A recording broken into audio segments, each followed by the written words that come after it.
Bonjour, bienvenue à cette nouvelle vidéo sur les logiciels ScienceWorld de Learning 6.5.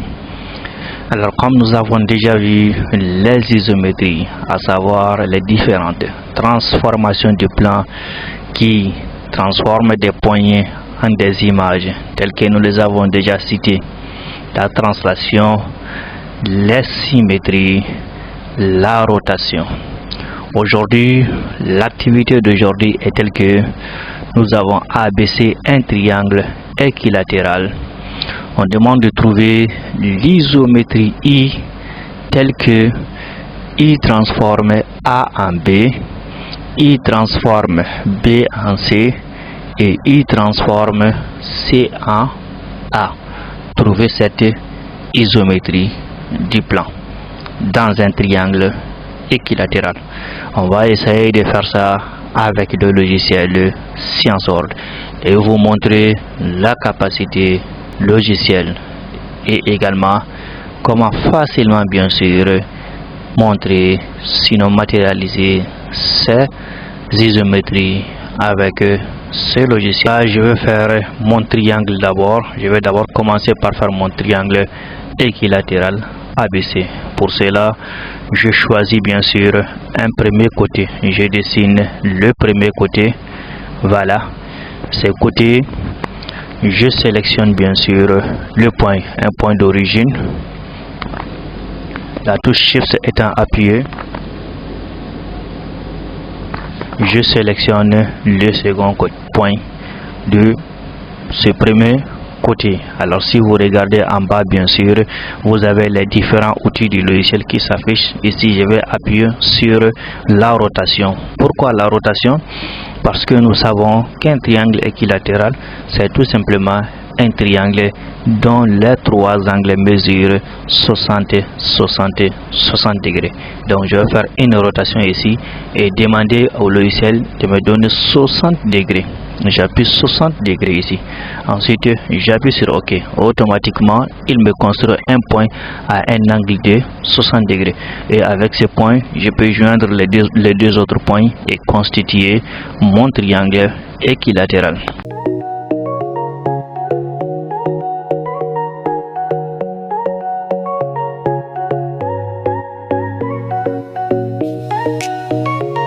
Et voilà, j'ai mon triangle ici qui est équilatéral. Pour le savoir, on peut tout simplement vérifier. Nous savons qu'un triangle équilatéral, c'est un triangle qui a trois angles égaux, trois côtés égaux. Je suppose que avec la construction et la rotation de 60 degrés que j'ai fait, mes angles sont de 60 degrés, 60 degrés, ça c'est évident. Maintenant, il reste tout simplement bien sûr à vérifier les côtés.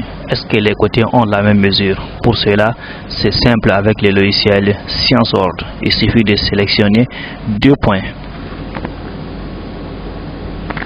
Ensuite, si vous regardez en bas à la barre de tâches, bien sûr, vous avez cet outil qui dit de mesurer la distance des deux points. Donc, je mesure la distance des deux points sélectionnés.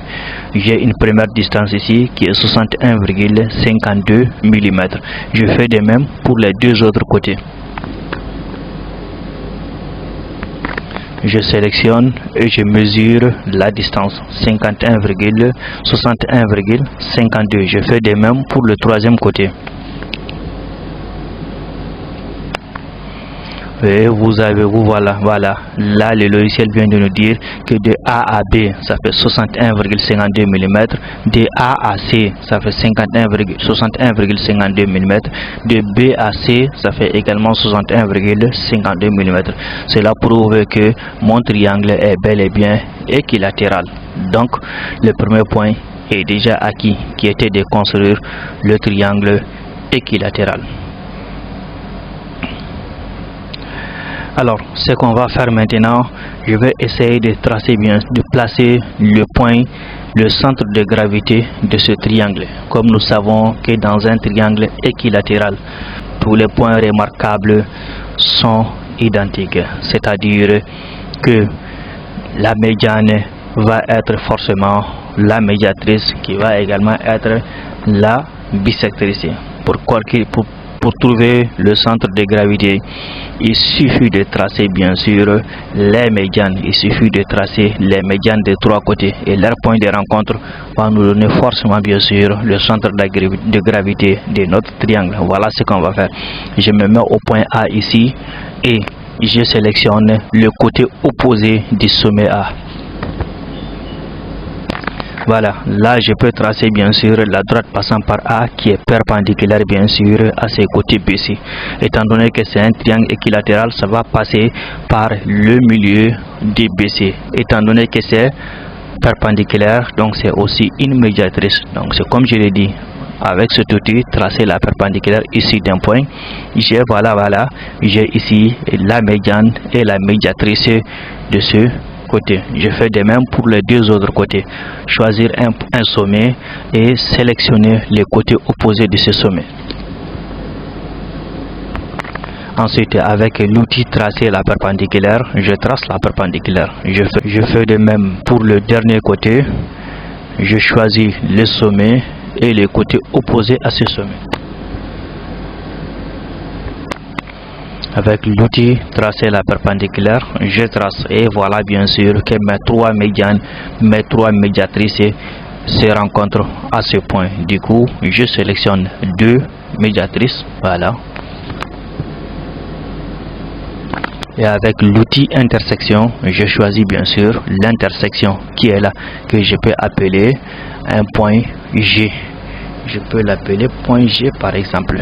Voilà, j'appelle cette intersection le point G.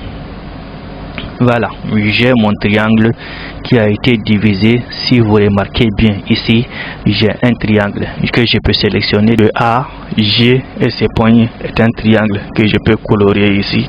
Voilà, je peux colorier pour que ça soit bien visible. Voilà, je le mets en couleur quoi? Je le mets en couleur vert.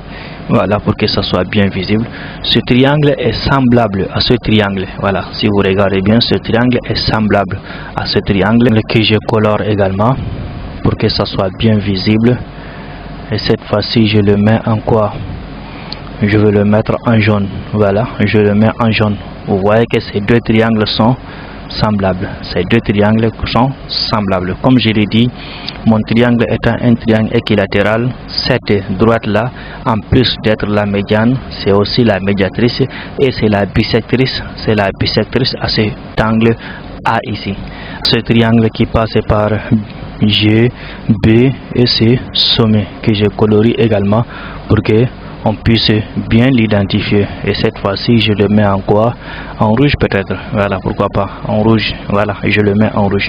Alors là, vous voyez que j'ai trois triangles semblables ici. Pourquoi ces trois triangles semblables ici? Parce que je sais que mon triangle ABC est un triangle équilatéral. Je sais également bien sûr que dans un triangle équilatéral, comme je l'ai dit bien sûr, les points remarquables, les côtés remarquables ici, c'est-à-dire la médiane, la médiatrice et la bisectrice sont les mêmes. Du coup, ici, la droite passant par A et G ici, étant une bisectrice, ça divise forcément mon angle A ici dans le triangle ABC en deux angles égaux. Du coup, je connais déjà la mesure de ce petit angle.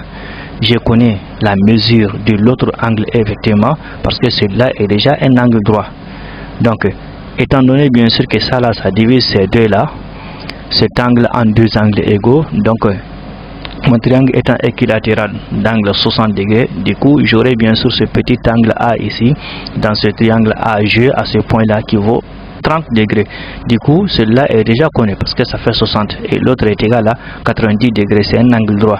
Étant donné que ce triangle est semblable à celui-là, du coup, cet angle également est semblable à cet angle. Cet angle également semblable à cet angle et cet angle droit semblable à cet angle droit. Étant donné que ce triangle rouge également est semblable à ce triangle vert, du coup, l'angle A ici dans le triangle vert est semblable à l'angle B ici dans le triangle rouge. L'angle droit ici est semblable à l'angle droit dans le triangle vert et l'angle G ici est semblable à l'angle G dans le triangle vert. Les triangles étant semblables. Donc je connais déjà l'ensemble de ces mesures. Alors, comme l'angle G dans le triangle jaune est semblable à l'angle G dans le triangle rouge, qui est semblable à l'angle G dans le triangle vert, qui est déjà connu, qui vaut 60 degrés. Du coup, l'angle de A jusqu'à B ici, si je prends AG, GB ici, c'est un angle qui mesure 60 degrés ici, plus 60 degrés ici, donc effectivement 120 degrés. 120 degrés. Donc cet angle là de AG et GB ici, ça fait exactement 120 degrés. On peut vérifier par le logiciel, mais ce n'est pas trop important ici. Il suffit juste bien sûr d'utiliser les triangles semblables et les angles semblables, et facilement bien sûr on peut l'avoir.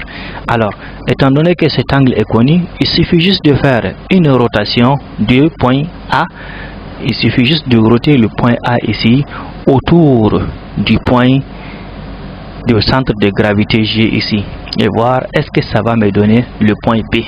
Donc c'est ce que je vais faire. Je vais sélectionner d'abord le point G, la touche Shift étant appuyée, je sélectionne le point A, et cette fois-ci je vais demander au logiciel de me faire une rotation de combien? Je vais prendre 120 degrés, 120 degrés, et j'appuie. Et là vous voyez, automatiquement ça m'a donné le point B ici. Automatiquement ça m'a donné le point B ici. Je vais faire de même, sélectionner le point B, la touche Shift étant appuyée, sélectionner le point G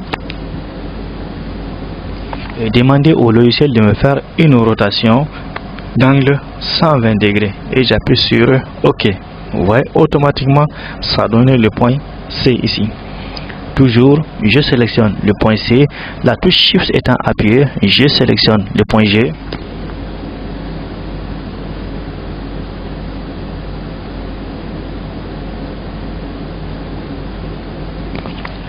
et demander au logiciel de me faire une rotation toujours de 120 degrés.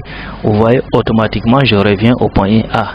Donc en fait, l'isométrie qui transforme le point A en point B, le point B en point C, le point C en point A ici n'est rien d'autre que une rotation de centre le point G et d'angle 120 degrés. D'angle 120 degrés. C'est ce qu'on va noter ici. Voilà.